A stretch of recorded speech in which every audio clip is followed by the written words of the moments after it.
Good evening, everyone. Welcome to the Public Opinion Court, where the truth ain't reality, but opinions are.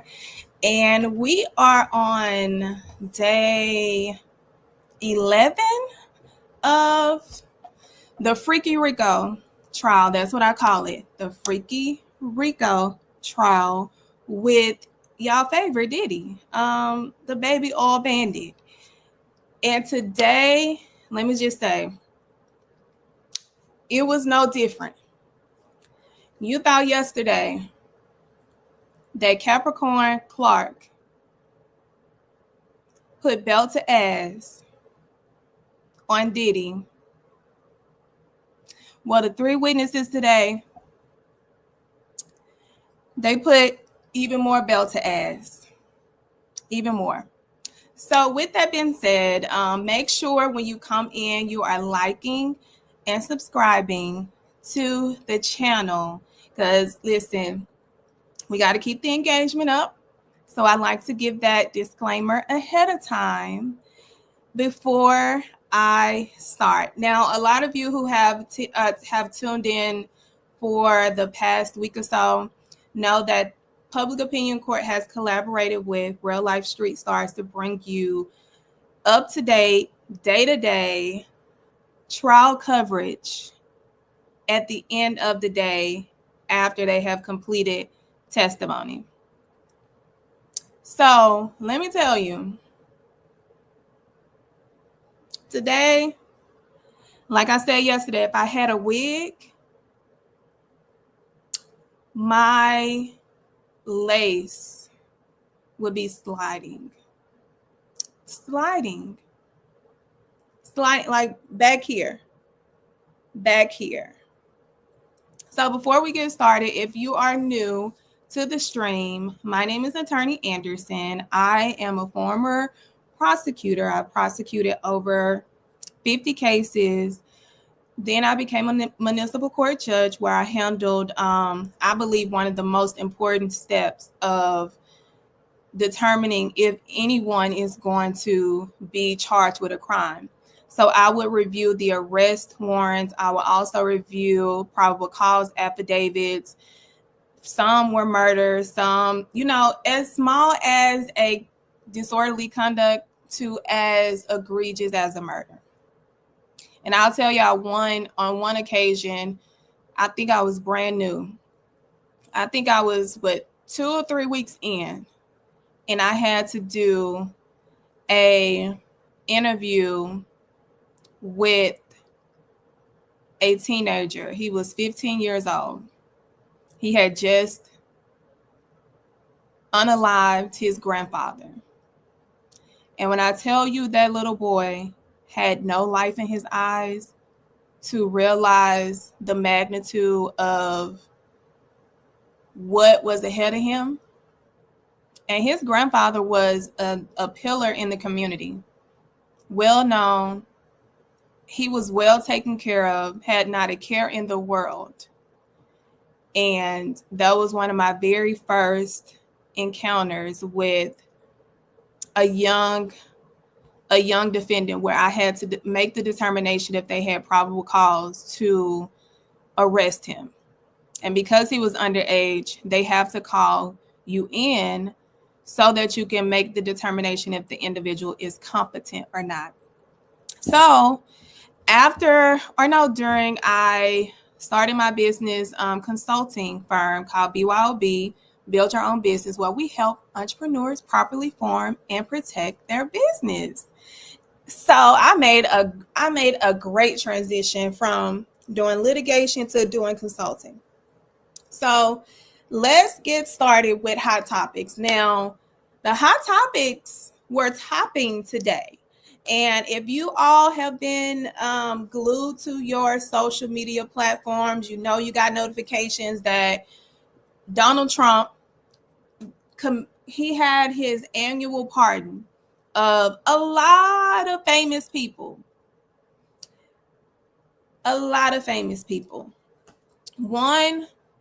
In my opinion, one of the most important pardons was Larry Hoover. Not pardon, he commuted his federal sentence. That is the difference. Let me clarify that. Pardon and commuting are different. A pardon is when you basically say you don't have to worry about having those charges ever again. A commute is saying, yes, we understand that you pled guilty or you were found guilty, but we're going to commute your sentence, which means that if you have no pending charges within any other jurisdiction, hold on, let me go back. What did I do? If you have no other charges with any other jurisdiction, you are going home. It doesn't erase your criminal history. It doesn't erase the conviction. They simply said, we feel that you are rehabilitated. You have done the time, you have done the work, and we are saying it's time to go home. So that is what, hold on, what did it? That is what essentially Donald Trump did for Larry Hoover. So it's not, is he, yes and no. So every president, every governor have the opportunity to use their pardon power or clemency. That is, commuting. That is a power that has been given to the leaders of your state and the leaders of the leader of the country. Biden, we know he had the controversy for pardoning his son. I wouldn't listen. I pardon my people. Like, if my people up in there, my people coming home. If I have the ability to bring my people home, my people are coming home. No questions asked. So Trump is doing exactly what any president can do. But what I can say, I was disappointed that Biden did not commute or pardon Larry Hoover, because he had meetings with some of the individuals who are affiliated with getting Larry's sentence commuted or pardoned. And I'm talking about people within the Democratic Party. And for the life of me, I'm like, why you ain't use your power to pardon even more people? And I had to think, y'all, and I don't want to go on a long monologue, but I had to think about Biden's heart posture, because he is the reason why so many African Americans were targeted during the war on drugs.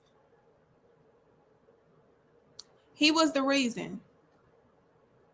The fact that this man did not use his powers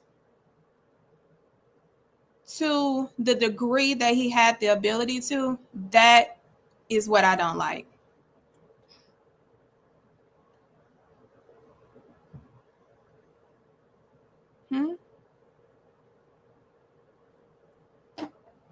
What happened?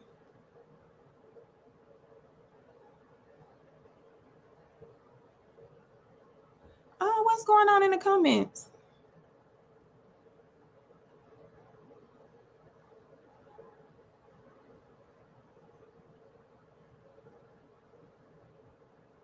I don't know what's going on in the comments. Somebody said somebody's name is misspelled. No, but you're right. Like, Biden set this all up. Like, when you set something like he did in motion when he was a senator, it takes decades to undo what he essentially did. So he had the power, just like he had the power to put in a hate crime bill for African Americans?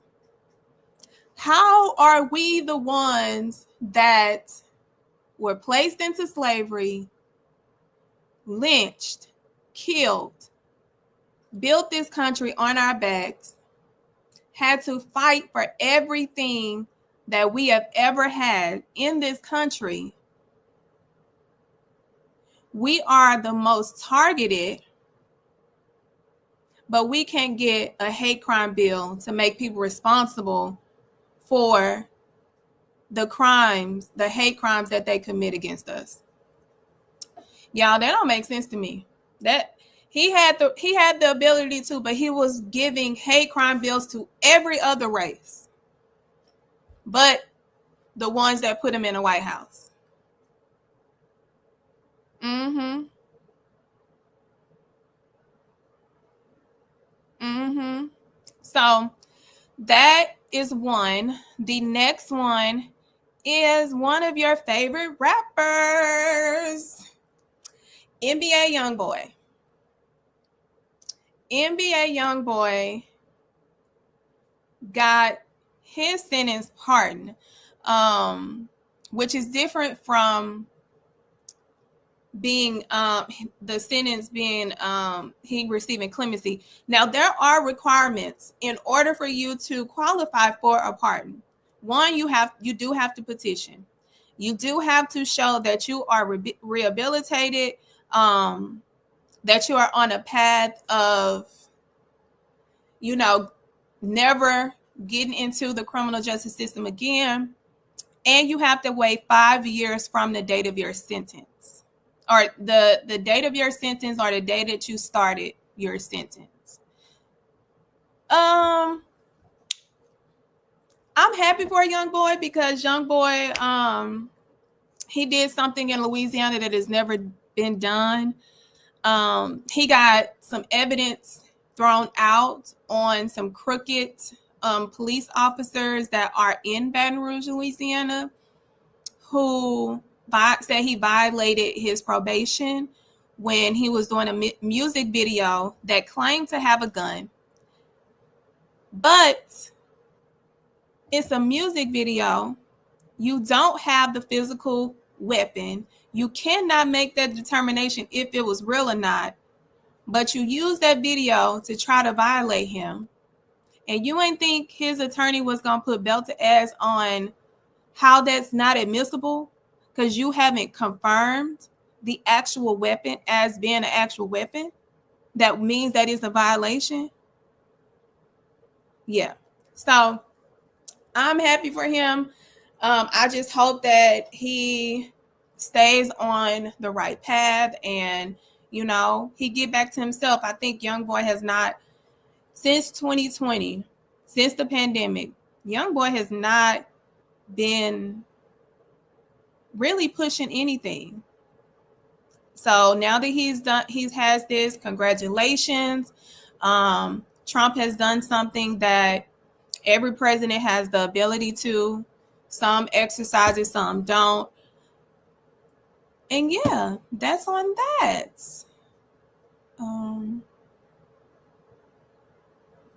I don't know what he's talking about.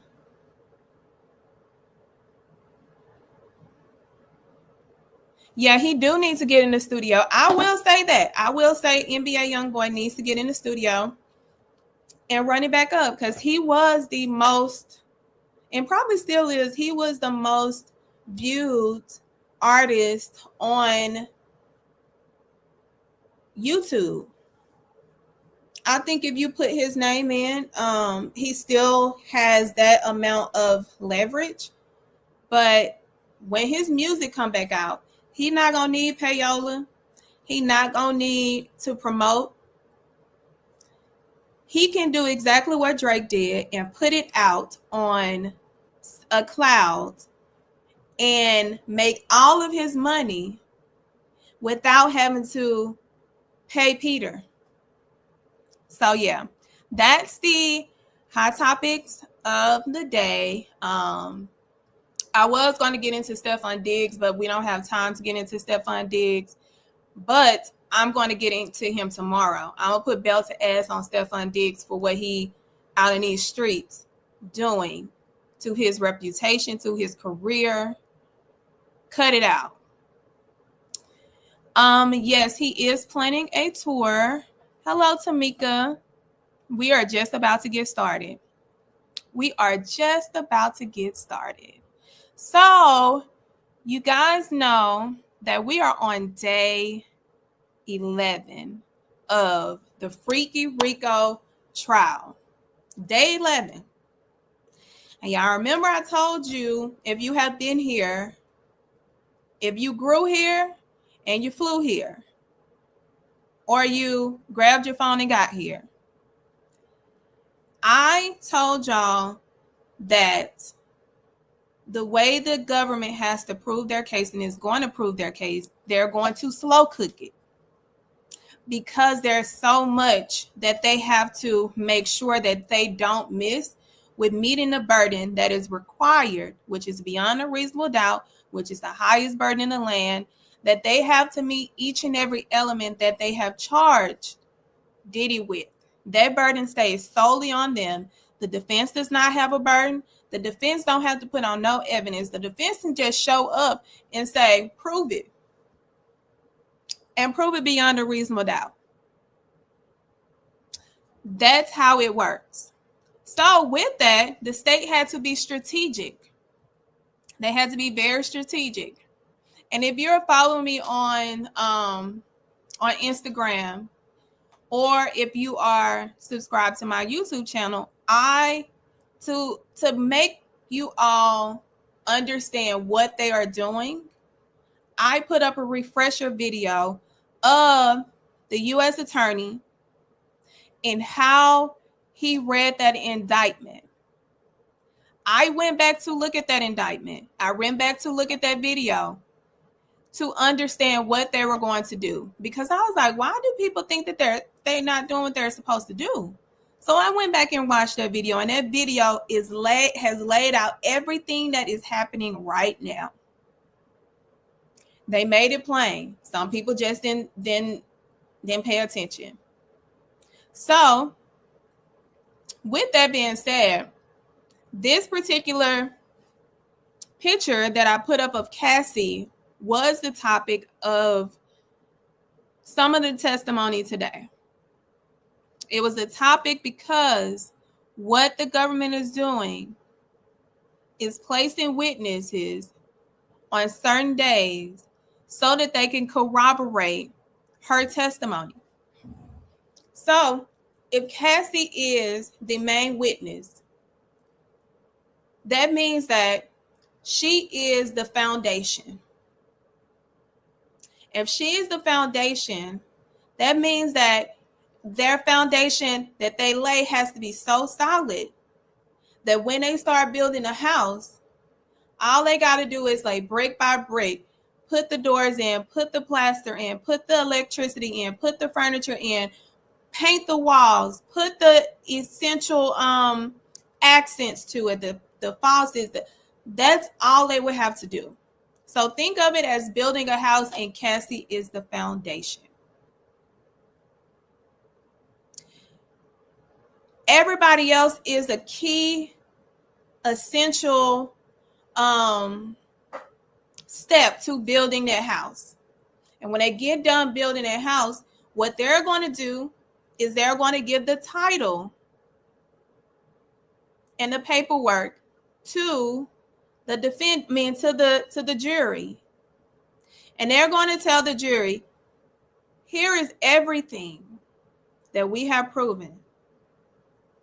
And we believe we've done it beyond a reasonable doubt.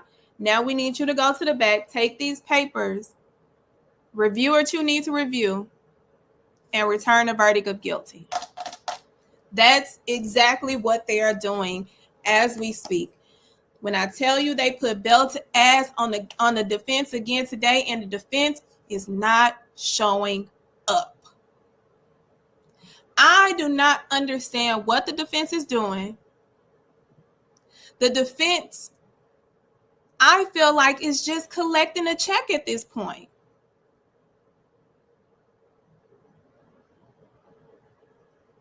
They are just collecting a check. This is no dream team at this point. Because the dream team that I know, they had MJ on there. Maybe they came to play. They didn't come to play and not get the results that they were looking for.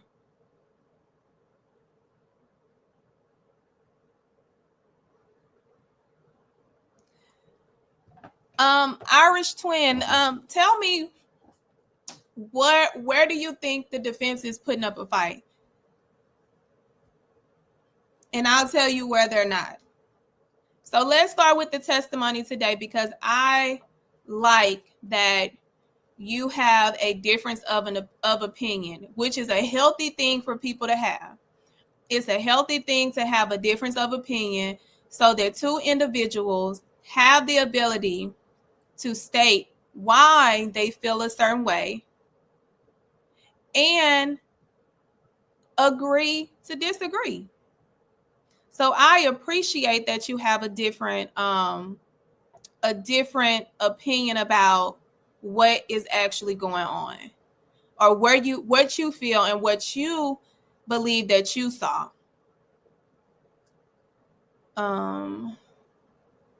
Okay, let's bring the document up, because we're going to start with Officer Christopher.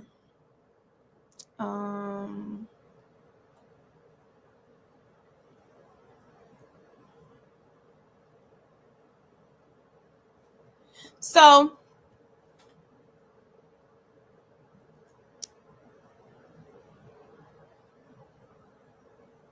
Diddy list and Epstein list.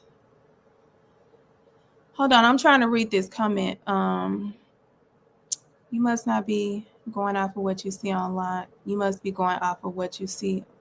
Hold on, let me read this. You must be going off of what you see online in the tweets of what's being said.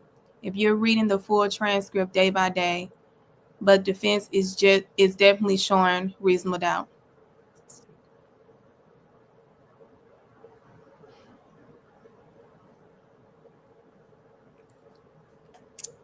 Miss Black and Brown, let me address this really quick.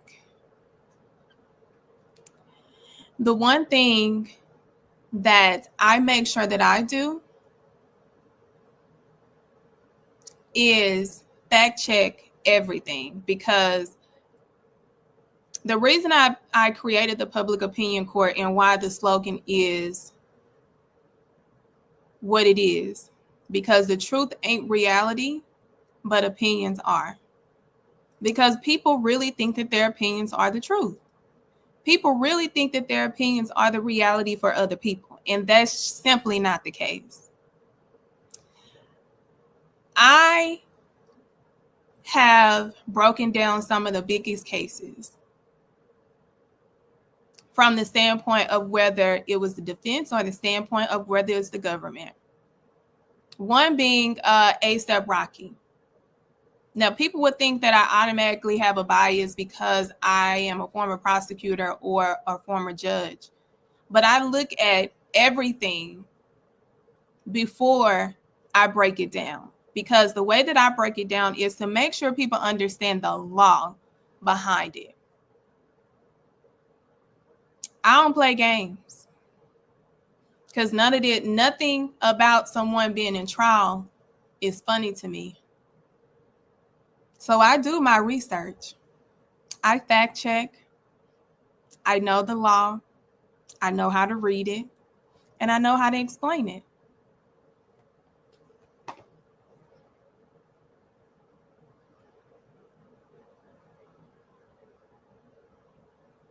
So now that we can get back to the case, where I see one more comment that I need to put up. RICO has not been proven, only DV and maybe trafficking. Maybe, but the defense has did a good job with all of the key witnesses. I'm so glad that you feel that way. I'm kind of curious to know if you have been watching my live since I've started, because just yesterday I put up a chart because unlike what Black and Brown believes that I'm doing, I put up a chart because the one thing that I do is I track everybody's testimony, and I have placed them in their rightful place regarding what elements or what counts have they been used for and proved by the government. If without a doubt, they have not only proven RICO, now they are flooding it. So I would recommend that you go back and watch all of the videos that I have filmed that has educated, and I have not come for clickbait or come for likes, for notoriety, but I come to educate. That's the reason why I put your comment up, is because that's not the reality.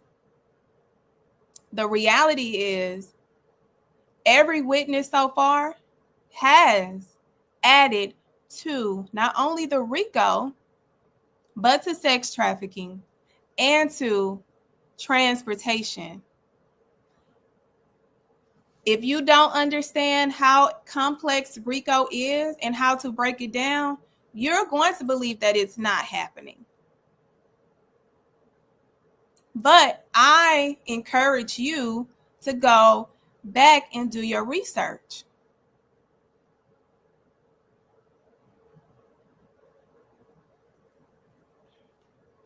Black and Brown, why do you need to know what I have done?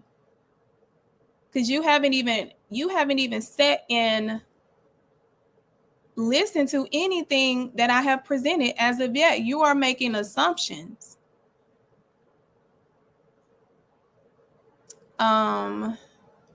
Let's see.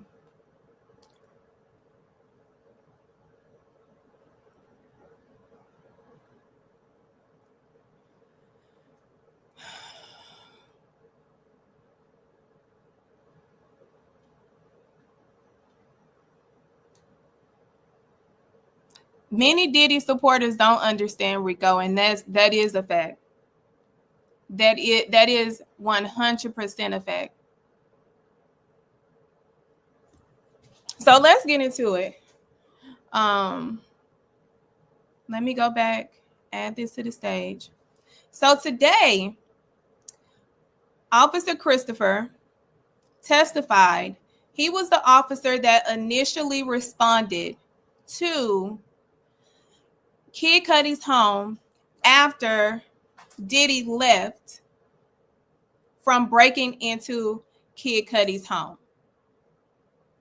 And if you don't understand how that particular incident adds to the RICO, Cassie was the first witness to tell the world and the juries about what Diddy did to Kid Cudi, what his plans were, what they have done since then. They brought Kid Cudi, Capricorn Clark, who has no reason to make up. Like, there are 3 different people. Now we have Officer Christopher. So he responded to a possible burglary at Kid Cudi's home in Hollywood in 2012. I got the wrong date up there. During the trial, he testified that he saw a black Escalade. You know, the same black Escalade that Capricorn Clark said that Diddy kidnapped her and forced her to get in the car while he was holding the gun, which is a crime.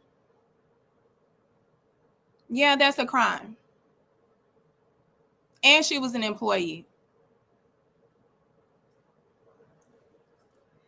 What Officer Christopher did was he was able to get the license plate number.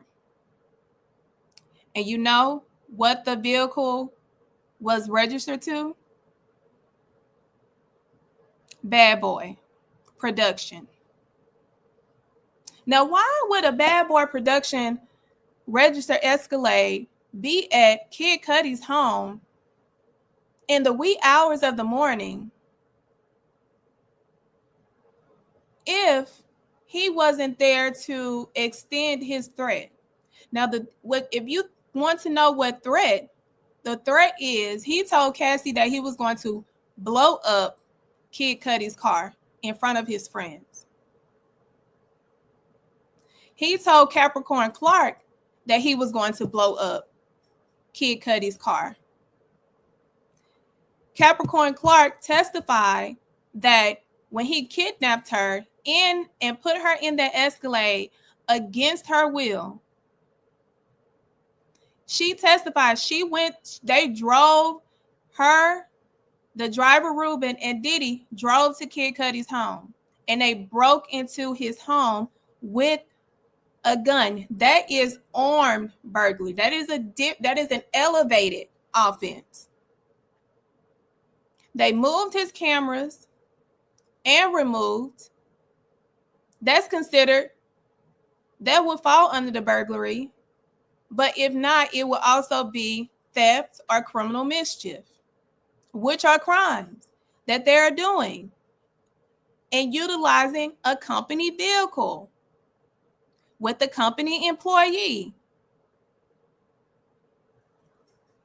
So after he gets the license plate and he confirms that it's Diddy vehicle, they do ask him, well, why didn't you follow the vehicle? And he had the option. He had two options, because an officer can either state, oh, this was a burglary and we got a burglary call. We see this black Escalade. We can stop it under reasonable suspicion, or we can just attend to the actual call at hand, which is what they decided to do. They decided to make the decision that they did not have reasonable suspicion at that time, because that vehicle was not, in their view, was not committing a crime at that time. So they go into Kid Cudi's home. They look through the home. They see that the door is open. He's not there. He did not leave his door open. They go in and they see that they confirm what Kid Cudi stated. Things were open. Designer things were open. The cameras were moved. The dog was locked in the bathroom.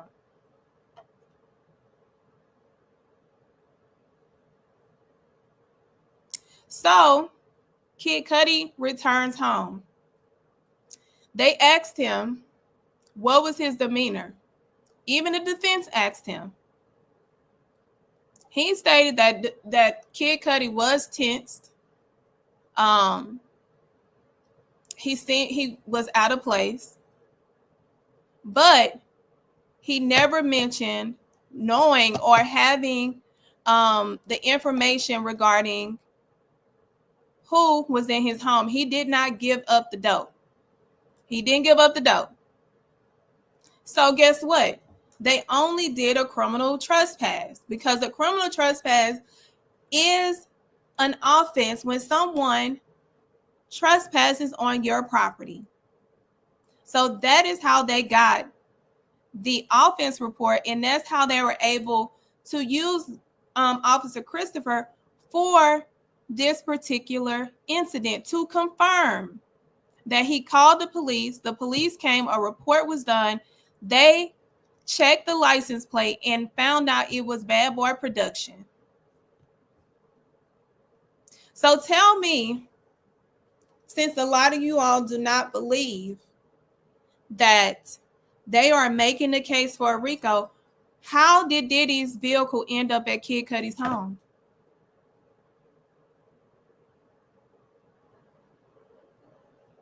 How did it end up at Kid Cudi's home?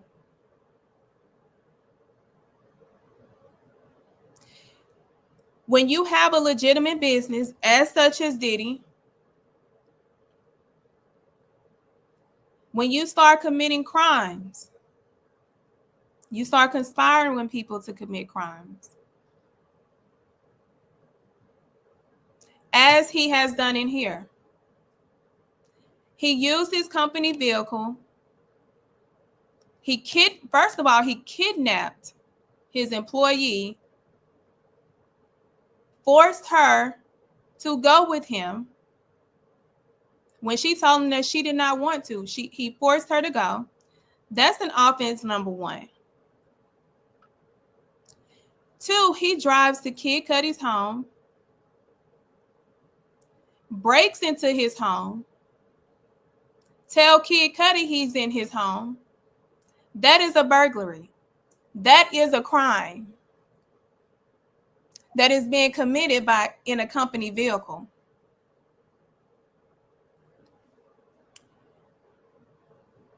When he leaves, he forces Ms. Clark to call Cassie and tell Cassie, if you don't come to him, he's going to kill me. That is a threat, which is a crime that he's committing still while he's in a company vehicle talking to a company employee.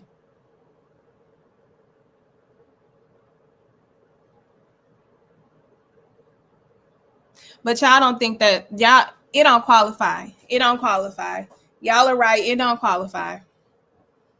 It don't qualify.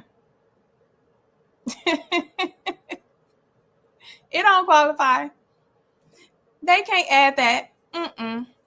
So this particular officer was only there to take the report. The report is still in the system. There was no reason for Diddy to be at Kid Cudi's home in his company vehicle, and he fucked up when the officer was able to get his license plate to confirm he was there. He can't say that he was not there, and y'all can't say, and y'all don't have a good excuse for why he was there. So to the ones that don't believe Rico, tell me why Diddy was at Kid Cudi's home. Tell me why he was at Diddy's home.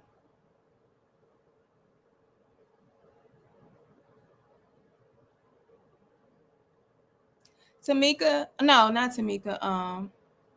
James, I'm going to recommend that you go and watch the previous videos because I don't have time to re-educate you because it's going to take all day.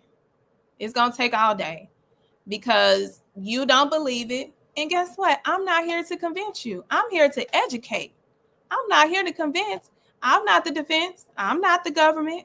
I'm here to educate. So I have other videos on this platform that you can go and recap because I teach all of that. I teach all of that. So do yourself a favor and go educate yourself. So after Officer Christopher testifies, and I will tell you the biggest part that he linked was Diddy's car being at the scene of a crime. His business truck, where his employee has confirmed, Kid Cudi has confirmed that Diddy told him that he was inside of his home and he was going to wait on him. So I identified 3 crimes: kidnapping, burglary, threat of someone's life, which is considered a terroristic threat. Those are 3 crimes that were committed inside of a company vehicle where an employee was. Now let's get to Officer Jimenez, who is the officer who handled, how do I remove this? Let me go way back up. Way back up. Officer Jimenez is the officer who responded to the fire or the arson of Kid Cudi's vehicle.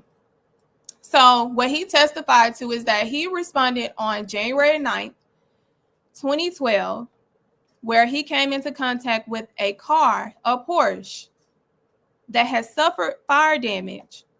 So in his investigation, he identified the roof was cut through, and the cocktail that is normally used to start fires was found inside, the bottle was found inside of his vehicle. He knew right away what it was. He said it was no speculation. It was no doubt. I knew exactly what it was. He said because there was a strong smell of gasoline that indicated his experience and training what it was. He found a lighter, like a disposable lighter, on the ground. The type of bottle that was used for this cocktail that is known to be explosive was an old English beer bottle, which is customary. They use a beer bottle. And they had a designer silk scarf that was used as the wick, which is how you essentially start the fire. Start the cocktail for it to reach. The scarf is what the cocktail, how the cocktail is reached for the fire to start and explode. So what they did in their investigation, they were able to get a partial DNA profile. They were able to get fingerprint cards. And what a fingerprint card is when they lift up a possible fingerprint that they have discovered at a crime scene. What they do is they lift it, they put it on a print card, and they can move it into their database to see if they find a hit.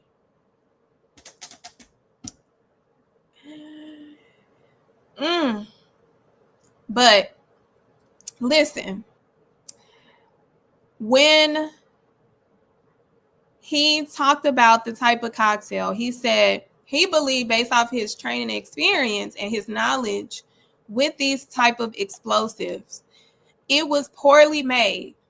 And he said he believes it was poorly made because there was limited damage to Kid Cudi's car. That type of cocktail is meant to blow things up. Not just blow, smithereen it. But that was not the case here.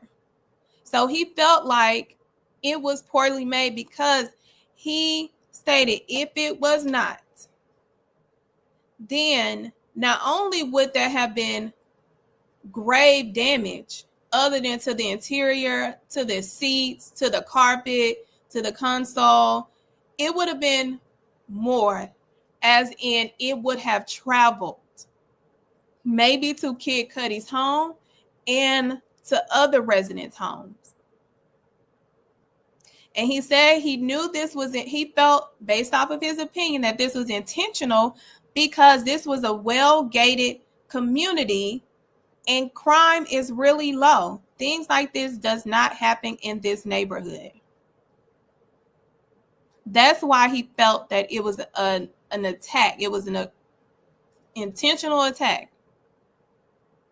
And also, because there was an untouched car in a driveway, you come for one specific car, but you see another car, that was intentional. That's how he explained that.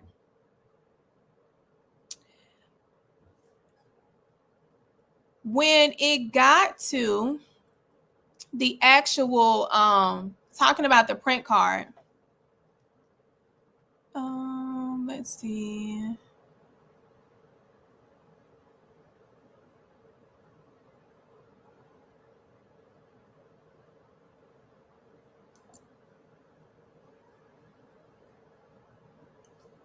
Hold on.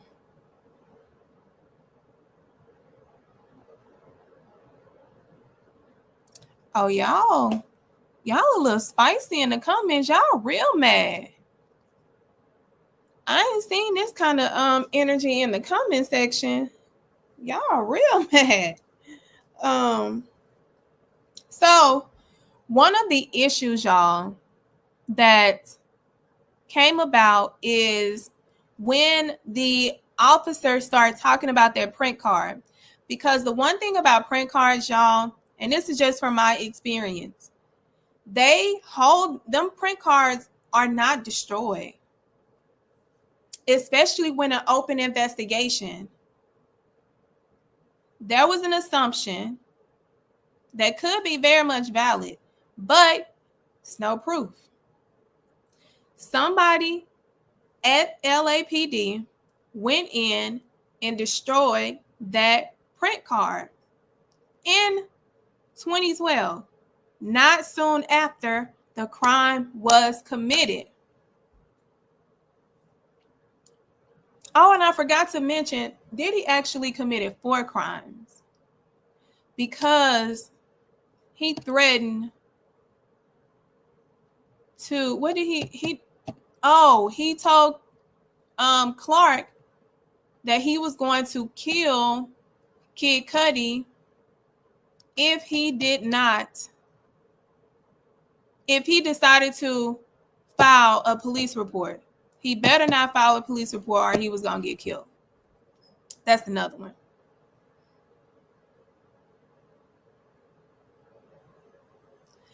Somebody asked, but what if there never was a print card? There was a print card. It wasn't a question, because at that moment, what you're saying to this particular officer, who was the investigator who was a part of collecting the evidence, you just said you are asking, what if there was never a print card? And this is the officer who has personal knowledge, because what? It was his investigation.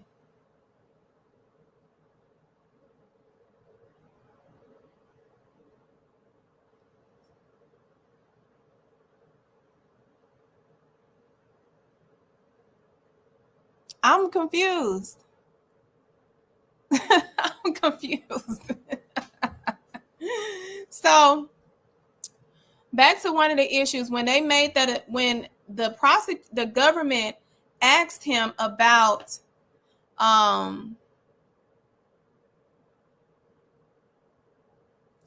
that's what they got into. Somebody, and I feel like somebody was paid to go in there and get and destroy evidence, but you can't bring that up without proof. So when the government started to go into that line of questioning, the defense objected. They objected. The judge released everyone because they had to have a hearing outside of the presence of the jury. So when y'all are hearing, if you're paying attention to the trial like I am, and you have access to the live stream as well as transcripts and as well as everything else at your disposal, because you have access to individuals who are present at the actual trial and also is the one that is in charge of the live stream that is being used by CNN, Fox, TMZ, all those things.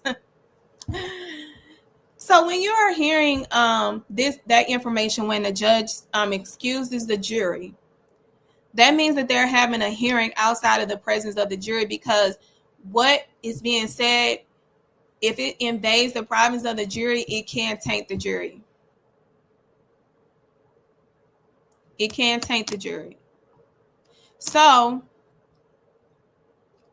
with that, they had this hearing. The defense, prosecutorial misconduct. They committed prosecutorial misconduct. We want a mistrial, judge. That's how they act. That's how they act. They act like they get very animated when things like this happen. But they also the defense has to do that to protect the record, because what if you have to file an appeal?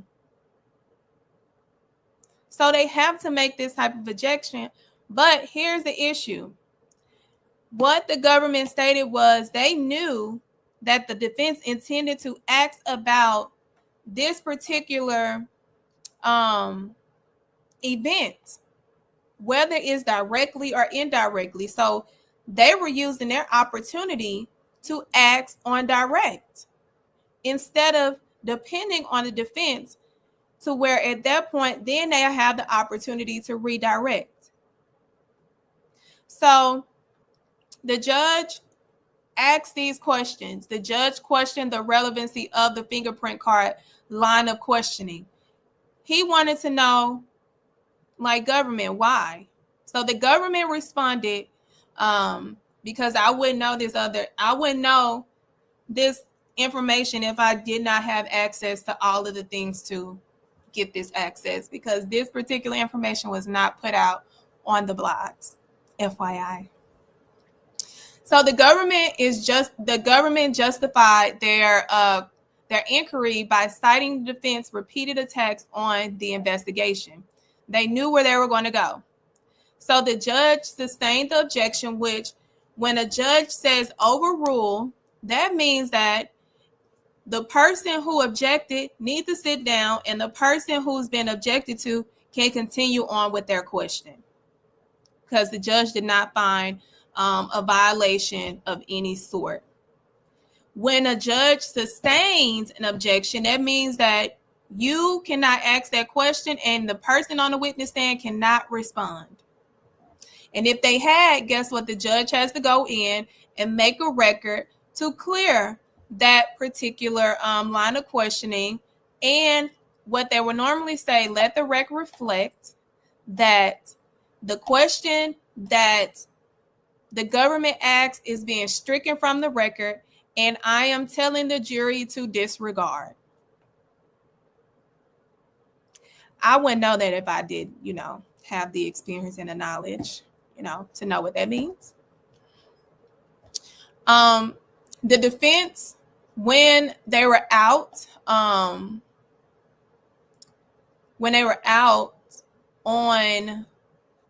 during the sidebar, the hearing, because they wanted to talk about a mistrial, the judge denied it. But what the judge said was, after the defense, who were angry, they said that's when they claimed prosecutorial misconduct and asked for a mistrial. The judge said, we ain't giving no mistrial. Go on about your business. But they have to ask for a mistrial because they have to protect the record for their client. Because if they need to appeal, the record has to be clear. That's why they asked for a mistrial, knowing that they wasn't going to get it. The judge ended up telling the jury to disregard. And like I said, this can either be a tactic that is needed by the defense, or is a tactic to break up the opposing side from having such an outstanding, not even performance, display of testimony at the hands of their witness. I would tell you from my own experience, I would have defense attorneys object to me when I was hot, when I was hitting every angle, when I was hitting every element, when I was hitting every side that I needed to do. They would object because they are trying to break up that flow. Because when you are hot, and the government would do it too. If the defense is out there striking the match, striking it, just putting belt to ass to your witness, the government would do the same thing. But in this case, I kind of felt like they did that because they were trying to break up a flow. Just my opinion. On cross-examination, the officer was asked, did he attempt to contact Cassie or Capricorn in 2012? He said yes, but Clark did not respond. Cassie hung up. Clark's brother actually answered the phone, and he was like, they had gotten into, he disagreed. I guess they had some words, but he didn't go into detail. They asked him about the partial DNA, asking him, was it from a female? And he said, listen, I don't know. Like, that ain't my ministry. I don't know that, because every officer don't do the same thing. There are officers that do that are in charge of the collection of the DNA. And then you have an expert that comes in and testifies to the DNA, a DNA expert. You wouldn't have an officer testify to that. The defense questioned, hold on. The defense asked him about a black glove that was found inside of the vehicle. And I understand where the defense was going with this, because they tried to get the officer to agree with them and say, there was a black glove in the back of the seat, meaning the back of the vehicle. Don't you think somebody who would throw something like this would need to wear a glove? He was like, no, because the bottle really don't. The only part of the bottle that gets hot is the part where the what did he call it? The wick. He said the only part that gets hot is the wick. So no, nobody would need a glove. So what they were trying to essentially do is put in the jury's mind that glove belonged to either Cassie or Miss Clark, or even Kid Cudi's driving glove. But they were trying to link it to somebody, which did not land. But you never know what lands to a jury. You never know. It could have worked. It could have worked. He asked this, well, why don't Kid Cudi have a second vehicle, a second Porsche? He was like, yeah, well, why didn't you put that in a report? Because it's not relevant, officer. These are some of the things that the defense was doing that I was like, this is not relevant. You knew that question was not relevant when you asked. Ask questions that are going to tear in to the government's case. You are wasting time on ridiculous questions. Now, like I said, I understood where they were going with the black glove. It may have landed for the jury, it may have not. But it's just some things, when you are on cross-examination, you have points that you need to hit. And I'm like, what are they doing? What are they doing? Let me see. I think I had put a note in here.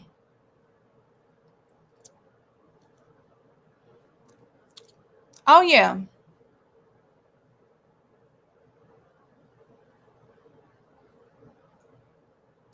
Thank you. I was just going to that. Just the facts. I was just going to that.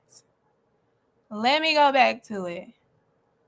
So, just the facts stated everything that I was going to say. I was literally going to this just for just the facts. I was literally going to this. So let's get into, because a lot of people are saying, and Will's saying you have the right to, because if you don't understand the law and you've never tried a case and you've never had it in your face to where you had to prove these elements, or if you are not a crime junkie, you won't get it on the first try. It may take you a couple times and then it will get there. So in regards to this arson, just the facts said it perfectly. Proven arson in court, especially in a RICO, involves a combination of physical evidence, expert testimony, witness statements, and circumstantial evidence. The government proved all the elements today, and they did. And let me add what I put. Under RICO, the government does not need Combs' DNA to directly on the car to establish the arson. Here is how they established it. With circumstantial evidence that can be confirmed, and they did confirm them with not only an expert, but Cassie and Capricorn and Kid Cudi. So Cassie claimed Diddy made the threat. If Diddy would have never made the threat that he was going to blow up that vehicle, it wouldn't land. They wouldn't have an identity of a possible suspect if he would have never made that threat. When his employee alleged in her testimony that he forcibly, which is kidnapping, took her to Kid Cudi's home and he broke into the home. When the police, Officer Christopher, testified, he stated that he witnessed Diddy's Escalade from Bad Boy Production leaving the location the night of the break-in. And then we have Kid Cudi's vehicle being blown up.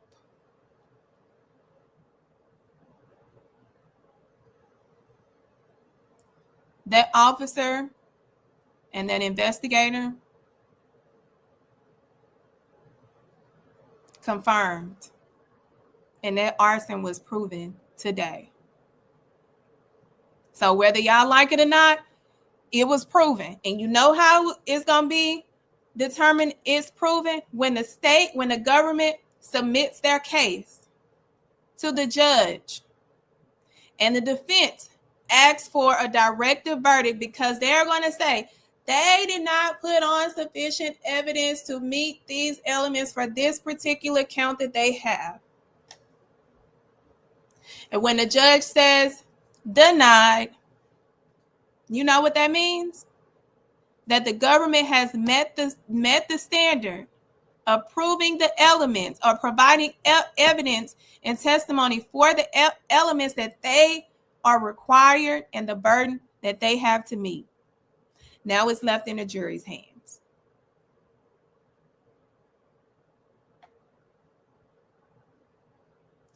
Thank you. Thank you. You said it, Star. You said it. This is what I've been saying all this for the last 2 days. You said it. I didn't. Because if I said, then I'm going to get attacked. But you said it, so it's on you.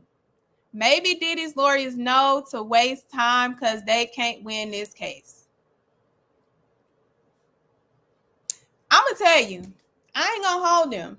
Get your money. Get your money. Get your money.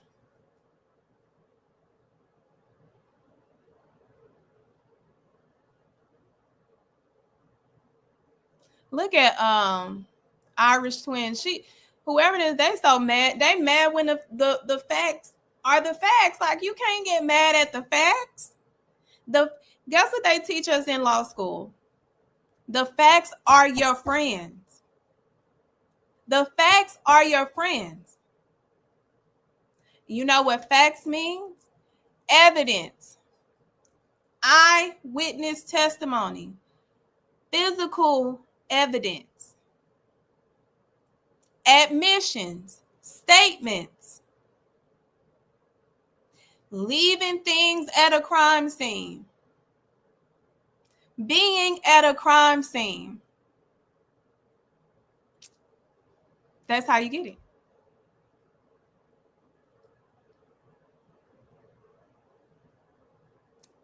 And I will put this up again. Arson has been proven.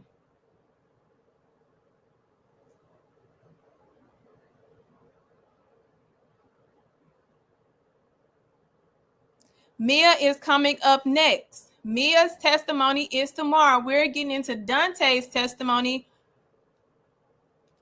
Let's see if we're getting into Dante's right now. We're getting into Dante's testimony. Just the facts, just said something important again. Diddy should be shook, given the prosecutors being cutting witnesses. When I say cutting witnesses, this trial was supposed to last for 2 months. And I said this to a colleague today. And this is something that I used to do. You are supposed to make sure you have all of the witnesses necessary and some. Because guess what? Witnesses fumble. And you never know what a witness is going to say. So you have to be very strategic.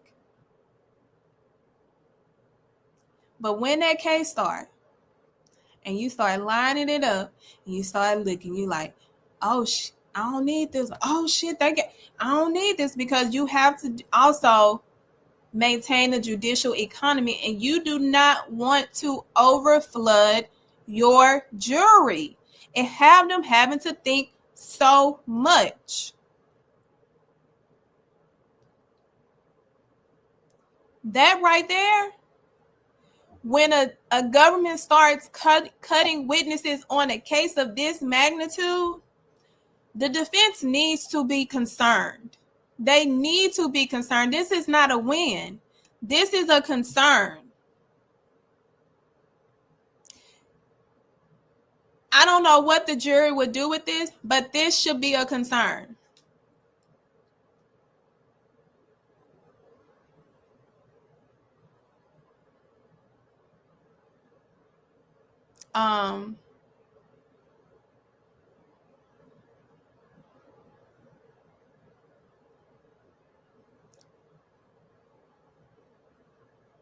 Okay, so now we're going to, I think he was the star. He was the star today, y'all. I don't care what, I ain't even gonna hold you. I loved Dante on the stand. He was giving us facts. He was giving us comedy. He was giving us confidence. He was giving us my friend's keeper. This man was the only person, along with Mia, I believe. And I'm gonna say her previous best friend, the one that was like, no, the one that did the, y'all remember in What's Love Got to Do with It? When Tina had that friend that got tired of her getting her butt kicked, and she went up against Ike, and Ike put his hands on her when she was trying to stop him from putting his hand. She said, you ain't gonna be putting your hands on me. That's how I feel like Cassie, all her former best friend did. But Deontay did a phenomenal job.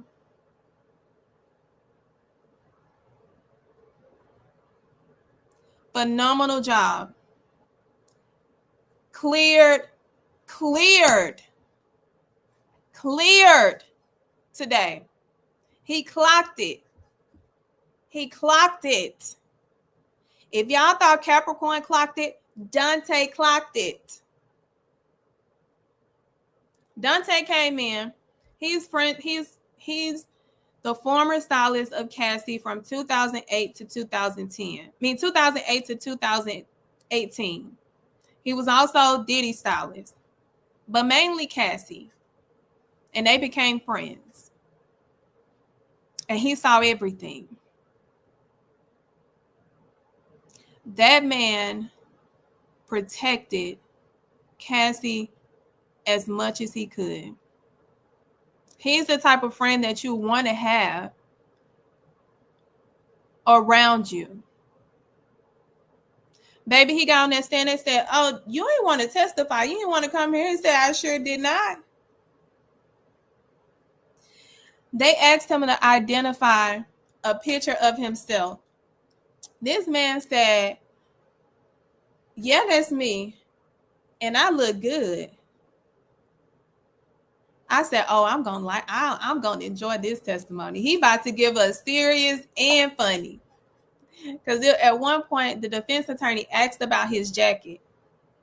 And he was like, I don't think you can fit it. I was like, I like Deontay. I like Deontay. But let's get into the seriousness of his testimony. Deontay Nash met Cassie and became a celebrity stylist of her and Diddy. Y'all want to know how he became a stylist for them? Craigslist. This man got a job because he hit them up from Craigslist. I ain't gonna hold you. Craigslist was popping back in 2008 before they started really scamming. Craigslist was popping. So what he testified to is one, how they met. And he said from 2013 to 2014, he started testifying in certain incidents. He said Diddy violently assaulted Cassie while she was asleep. On this occasion, I think this was after the Vanity Fair event. Nash and Combs, others, Nash and Mia. This is when Nash and Mia jumped on that man back, and like the super villain, that man wished him up off his back. He said they ain't stand a chance on that man back. That man was just too strong or whatever he was doing, and he beat her. He beat her. Matter of fact, after that party, Diddy had picked him up and threatened him.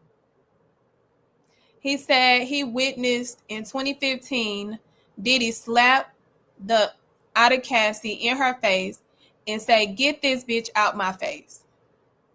Meaning he told Nash to get her out his face. He talked about a party, a New Year's party in 2017 when I think this was after a marathon freak off.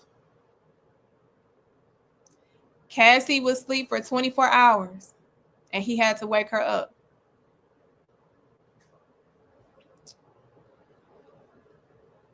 That's just an overview of the timeline. That's just an overview.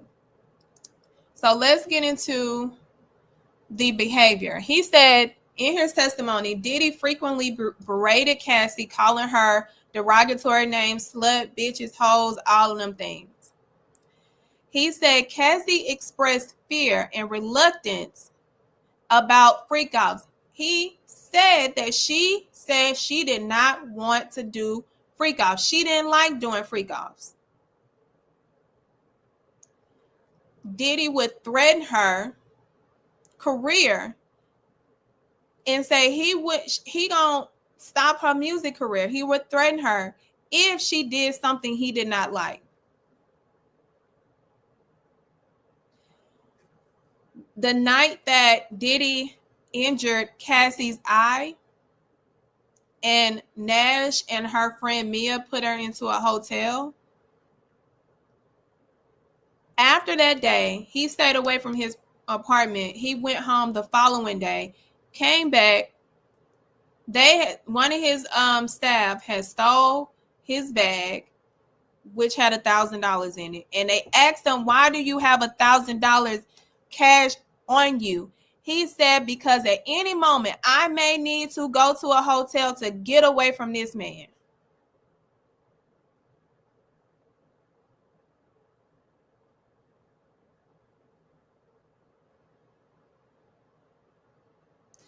He said, "I kept $1,000 just in case I had to get away from this man and go get a hotel and not have it be in my name."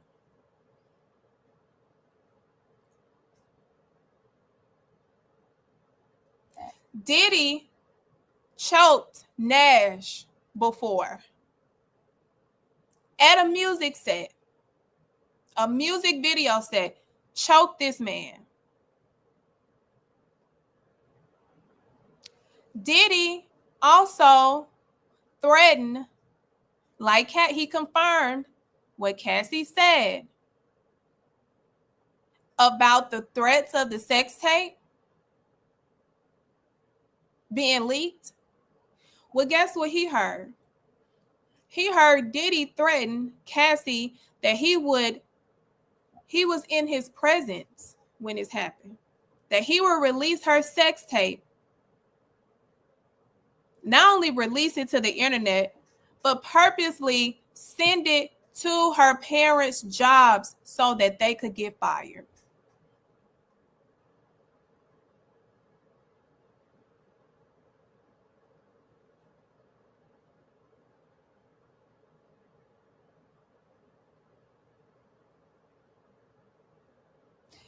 Threaten to release her. That is a crime. Where is she at? Irish twins. Do you know that is a crime to threaten to release someone's sex tape? Yeah, that is a crime. So after he did that, he said he talked to Cassie and he was like, this is why I like Dante. He said, he was like, girl, because he ain't know nothing about these sex tapes. He ain't know nothing. So in true friend form, he said, girl, what you worried for? He on them sex tapes too. So you mean to tell me he gonna be releasing some so he can be seen? Cassie was like, no, it's just me and the other person. He was recording, so it's not going to harm him. And Nash was like, oh, interesting. That's how I'm pretty sure he responded, because when you are a friend like that, you like, what you, girl, he on that type, what he gonna release? He gonna be in trouble. We gonna see what he working with too. No, he not on there. You be like, oh, friend, like, we got to find another plan, friend. We got to do something different, friend. That's how Deontay was to her, and they are still friends to this day. There was an occasion when Diddy security followed Nash after he helped Cassie flee. And on this occasion, when he helped her flee, somehow these security found the hotel, was waiting in the lobby, Cassie telling her friend, I would rather jump off this balcony than go with them. And this was no first floor balcony. This woman told her friend, for the people that don't think that she had any reservations to doing this, that girl told him, I would rather jump off this balcony than go down there with them or leave with them, because she knew what time it was.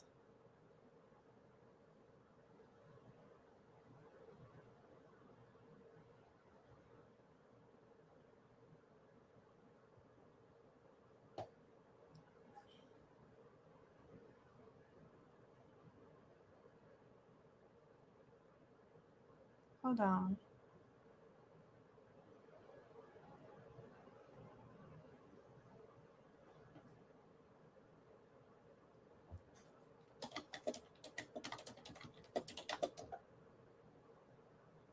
Hold on, y'all.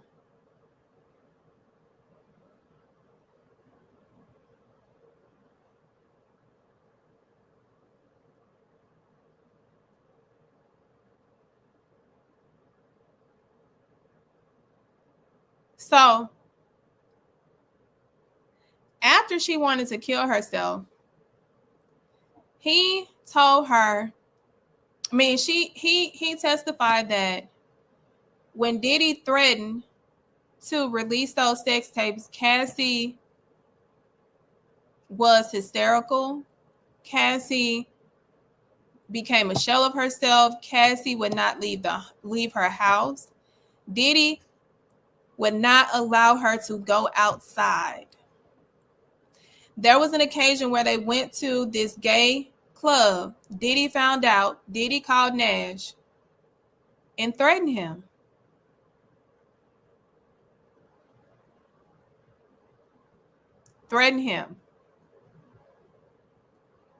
So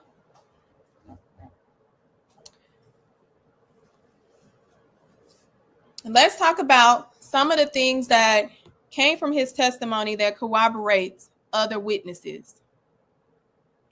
Deontay's testimony corroborates significant portions of prior testimony, not only from Cassie, but from Capricorn. Cassie reports of physical abuse, coercion, and control were directly witnessed or overheard by Nash in his presence. Capricorn Clark's statements regarding control, retaliation, and surveillance were supported by Nash's testimony. Nash confirmed the existence of threats of releasing a sex tape similar to what Capricorn and Cassie accounted for.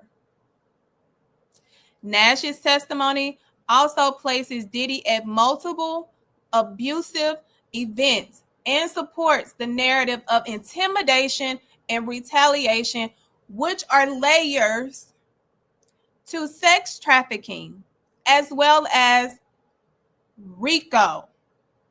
People, not just domestic violence. So I want to take y'all back to her birthday, her 29th birthday. No, before that, I'm going to take y'all to one of the nights the night that Diddy stormed in and started beating her, and Mia and Nash jumped on that man back there. Was like, not my friend, not today. This was a result because her head ended up hitting the rail. When Cassie testified about this moment, here's what it looked like after you washed it up and you got some of the blood off. Nash also was present when Diddy also knew that this particular injury had to be corrected and only could be corrected by a plastic surgeon. So he confirmed that and corroborated that too. And guess how the plastic surgeon was paid for? I would take a guess.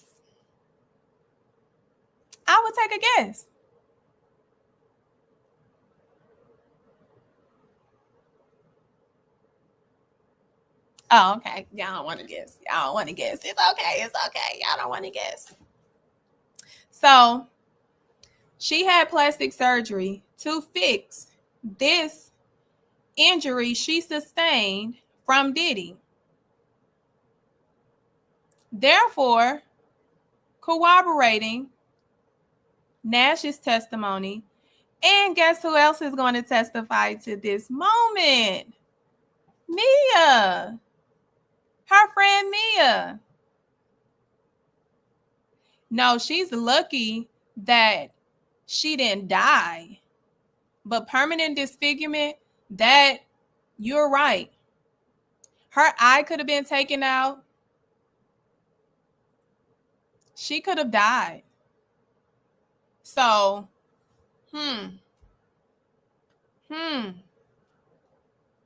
So, her 29th birthday, and this is how we're going to end tonight. Her 29th birthday. If y'all have been here, so some of my loyal people that have been engaging for this trial on the nightcaps, I told y'all about an incident or an event that I went to August 26th. That's the day of Cassie's birthday. That was her 29th birthday. I was sitting down at a table in Vegas because we were there for Mayweather's open spar media event, the only time that he's ever allowed the media to come in. I'm sitting down with a group of, executives from, other places. and people in the music industry, music and media. One of which is James Cruz. And when y'all get up here, I want y'all to go research James Cruz, because James Cruz was also mentioned by Cassie as the individual when Diddy was beating the hell out of her in a hotel room. And the only reason he stopped was because D-Rock and James Cruz walked in. Well, James Cruz was sitting at that table with me. James Cruz was on a call and he looked like he was flustered. Like he looked like it was so much going on. He gets back to the table. Now, this man don't know me from a can of paint. I don't know him from a can of paint. And he immediately starts saying, Diddy done fucked up. Diddy has fucked up with like, we got to fix this shit. Diddy has fucked up.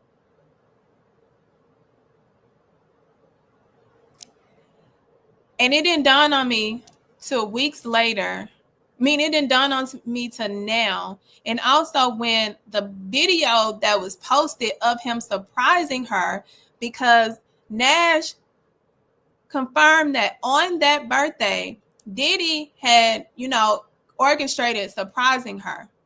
And he was like, I can't tell him not to. Diddy surprised her. And when I saw the video, because I had remembered James Cruz loose lips, because there was no reason for him to be telling us any of that at a table where he know none of us. I saw that video and I was like, this girl does not look happy.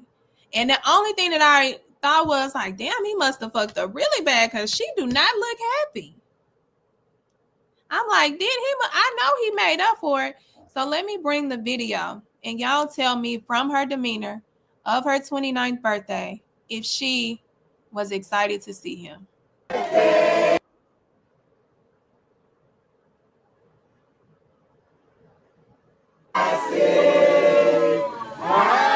birthday.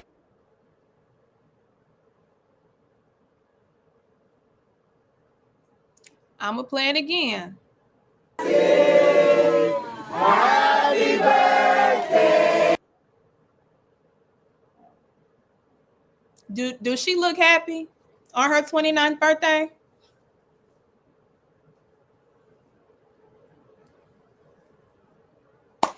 Listen, if you are here, please make sure you are getting these likes up. Get the likes up. It's so easy. It's so easy.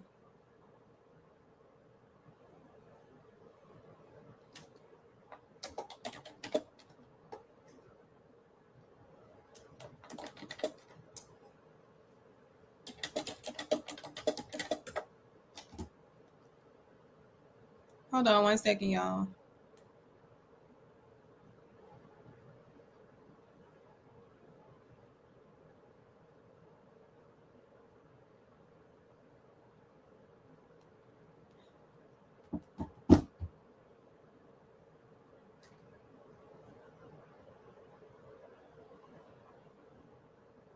Hold on one second, y'all.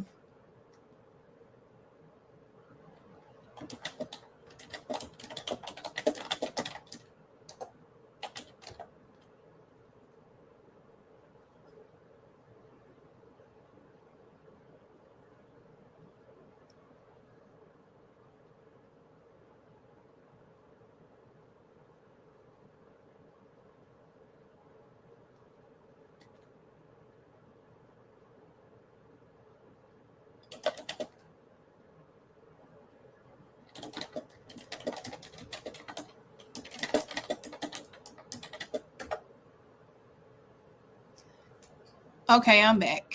I am back.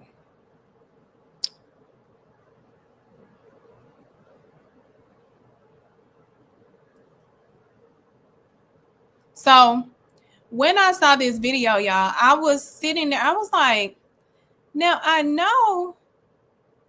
Happy birthday. This is so sad. So sad. So when I saw that video, y'all, I was like, he must have really did something, because this girl did not look happy. And I kept referring back to what James Cruz said. the entire time. That's all I refer it back to. Let me read some of these comments.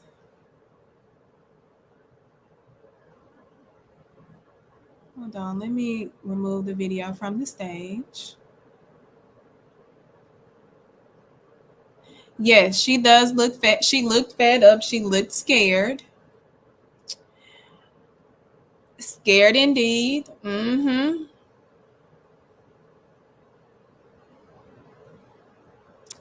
She looked scared. She's hating her life at that moment. She did not want to kiss him.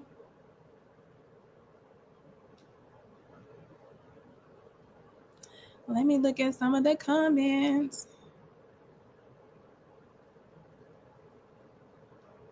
I am not finna put that up there, Star. You are Star.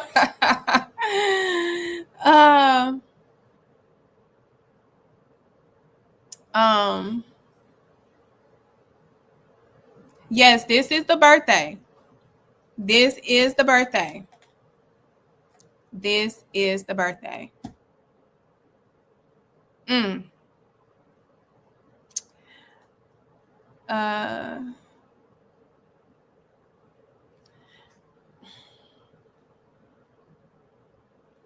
I had to put Irish in timeout.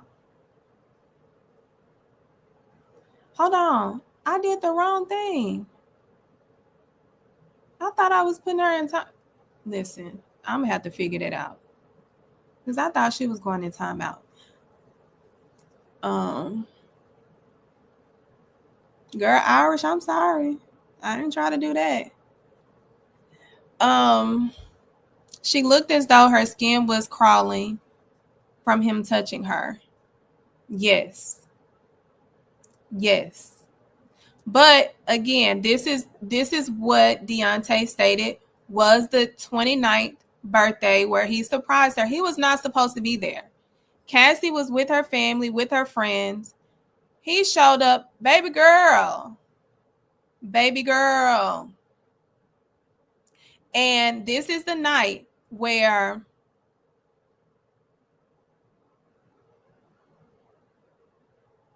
she's in timeout. Okay. Good. She's in timeout. She'll come back in 5 minutes. Nash was there. Nash said that they went to the Blind Dragon, which is the gay bar that Diddy did not want her to go to. And he remembers Diddy saying exactly what Cassie said. And if y'all remember her friend with the red hair that is suing him, Tiffany, in her reveal, she said that Diddy told Cassie, "You getting some dick tonight." And she knew that Cassie didn't want to do a freak off. Nash knew because Cassie told him she did not want to do a freak off. But Diddy made her do a freak off on her 29th birthday. On her 29th birthday, he made her do a freak off.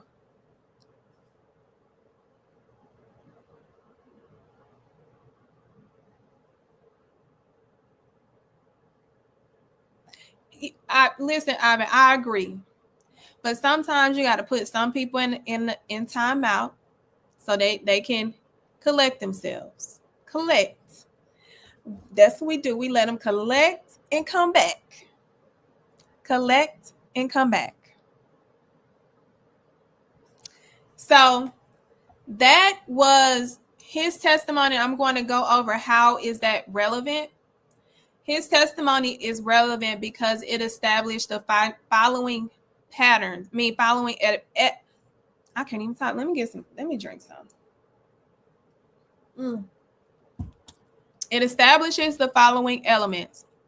It established a pattern of racketeering activity through physical assault, coercion, intimidation, threats, including use of employees to assist in X. And if we forgot what employees, you got KK, because let me tell you something, KK better get her ass in that court and testify to why in the did she sit back and allow all of this. And she would call Cassie and tell Cassie, oh, he calmed down, come back.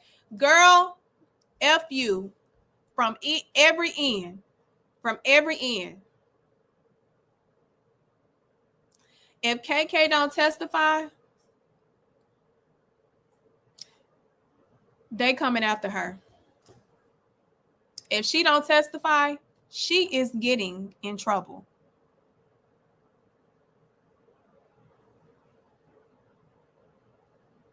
She don't testify, she's getting in trouble. So other employees, you have D-Rock, you have Ruben, who was at the burglary. Paulie, who kidnapped Capricorn and held her for 5 days to do a damn lie detector test that was illegal. 5 days. 5. That's just some of the employees' acts that maybe y'all remember. The use of the enterprise for illegal purposes, like Diddy using bad boy personnel and resources to control, intimidate, and retaliate. See, this is what I do. I don't just get on here and just be talking on the side of my neck. I do my best to make sure that after the testimony, I try to tie it to any elements that may be relevant to the case of what they have to prove, so that y'all can have in the back of your mind like, oh, okay, now that makes sense. Yeah. Nash relevance also falls into witness tampering and obstruction. Nash accounts of being told not to call 911, being followed, being threatened, being assaulted, corroborates obstruction behavior. Sex trafficking and coercion. The reference of freak-offs and knowing, based off of Cassie telling him, I don't want to go do a freak-off. I will rather jump off the balcony. I don't want to do a freak-off on my birthday. I don't like doing freak-offs. I don't like doing this with other men.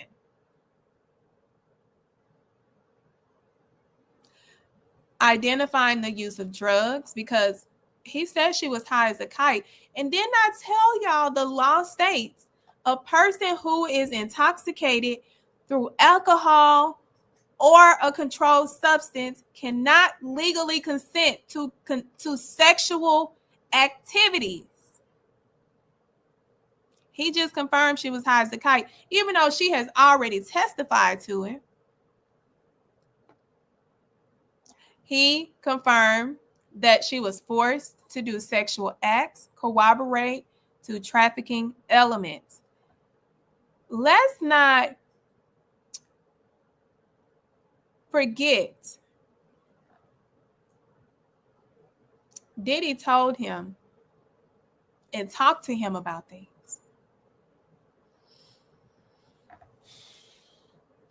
Baby girl, baby girl, baby girl.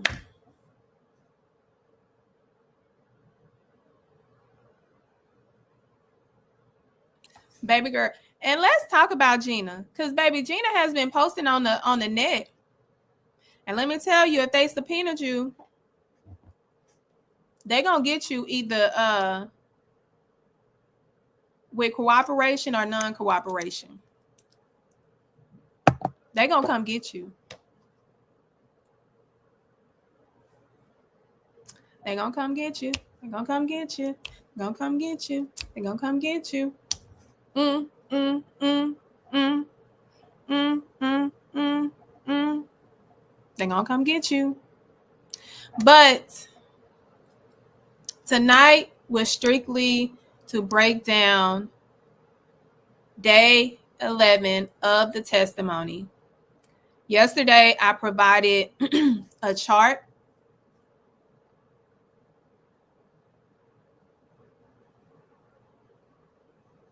Irish twin, it's not bullying. You did need a timeout. You did need a timeout. Or you should have been drinking some water so you can calm down in these comments. I put people in timeout. Yeah. Take you back to your parents when they put you in timeout. Mm-hmm. But tonight was strictly to break down this particular day. And like I did the chart yesterday, I'm going, because now they've had 19 witnesses. That's a lot for y'all to remember. So what I'm going to do is take the testimony that has happened with these 19 witnesses, just like the chart that I showed y'all last night. I'm going to integrate into a chart for these witnesses who have testified so far, so that, and I'm going to continue to add as we go. I will do the same thing for the defense if they put on witnesses or test me anybody, because the defense does not have to put on a case. The burden is on the government. Remember that. They have the highest burden. So if you feel all over the place and you don't think that they're doing what they're doing, it's a high burden and you can feel that they're not. But, oh, hell, why did this stuff be happening? Why does it be happening? But I need you all to like,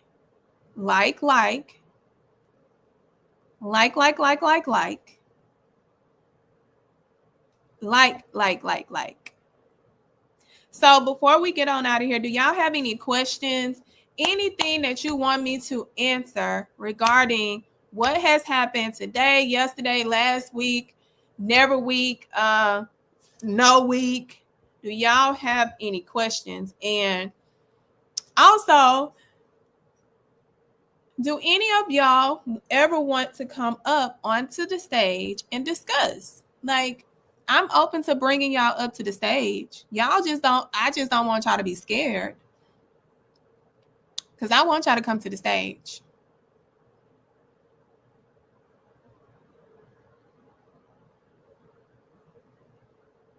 How long do you think the trial will last? So initially, the trial was supposed to last for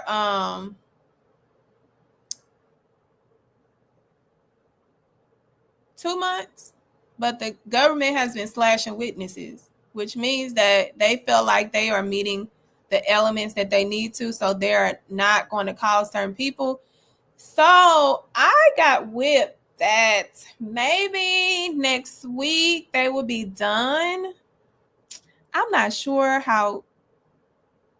That's too fucking cocky. I say that, government, that's too fucking cocky to think that next week you're going to be done putting on what you need to put on. No, you're not.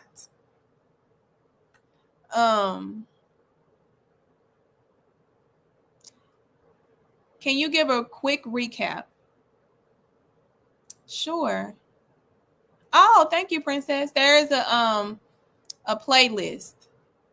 There's a playlist, but it's only been 2 days. You got Capricorn. Capricorn was the only one yesterday because it was so long. But she did her big one. She confirmed everything. And what I'm going to do, probably by tomorrow or Friday, I'm going to establish a subscription to where y'all can go in and look and recap everything in black and white, because I do read transcripts and live feeds in the law. That way that y'all can go and get a quick overview. And I'm not talking about a drawn out document. It is straight to the point. Because I don't like reading. I get tired of reading. So I made sure y'all won't have to read.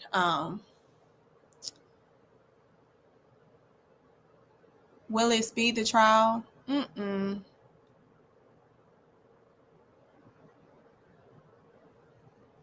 So before we end this live, make sure you are liking and subscribing. Also, make sure that you are following my personal Instagram at Loria Bay ESQ, because I do little short recaps of what I do on here. I give y'all an appetizer, straight to the point. Or the Public Opinion Court, my YouTube channel, subscribe to that page. Or you can subscribe me, as well as my TikTok, the Public Opinion Court. You have the ability to follow that page as well. And of course, you can follow my business page at the BYOB Firm, where we help business owners properly form and build their own business, whether it's business formation, intellectual property, trademarks, copyrights. You have crisis management, contract templates. We do consultations. So if you are a business owner on here, you can go and secure your consultation. It's complimentary. It's free until the end of the Freaky Rico trial. So I did that especially for the Freaky Rico trial.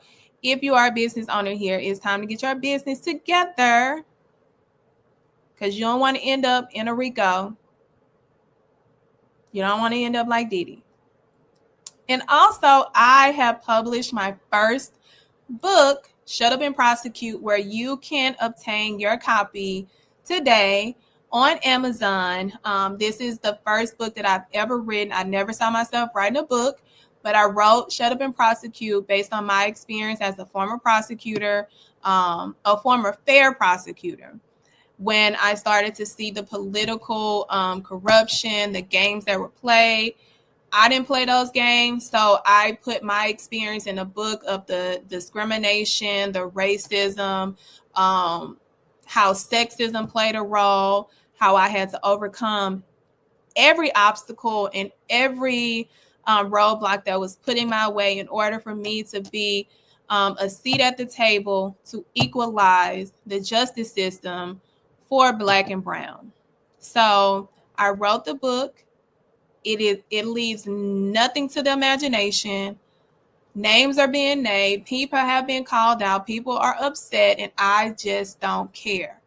I am a proponent of criminal justice reform, and if I gotta call you out, I'm gonna do it. So you can grab a copy for yourself or grab a copy for a family member. Shut Up and Prosecute on Amazon, as well as don't forget to follow my pages. And I will see y'all tomorrow at 7 p.m. I'm going to be on time because I wasn't on time tonight because I had a client that had a Nuck If You Buck situation, and they come to me and I strategize so that we can, take that bucking out, and we're going to do it the right way. And it kind of ran long, which made me have to push tonight back. But tomorrow we are back 7 p.m. Central Standard Time. Mia is testifying. And just like I said, we're going to apply the testimony, the facts, and the evidence to the elements of the burden that the government has to has to prove beyond a reasonable doubt. And we're going to hold them to their burden because it's the highest burden, because somebody's freedom, life are at stake. So before you leave, make sure you are liking and subscribing. And also, please visit the merch page for Real Life Street Stars. We are headed into the summer and they got new gear. So why not go get it? All you have to do, I think they have the link in the display of the live.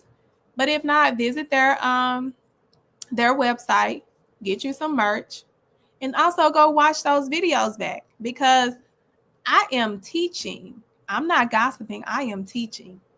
So with that being said, thank y'all for joining. Y'all have an amazing night. The Public Opinion Court, where the truth ain't reality, but opinions are. We are out.